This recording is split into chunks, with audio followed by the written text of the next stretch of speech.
នេះគឺទិដ្ឋភាពទាំងមូលរបស់ Park Western Park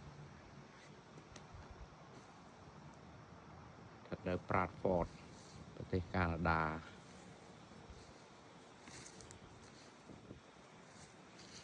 ដល់រដូវស្លឹកឈើជ្រុះគឺថា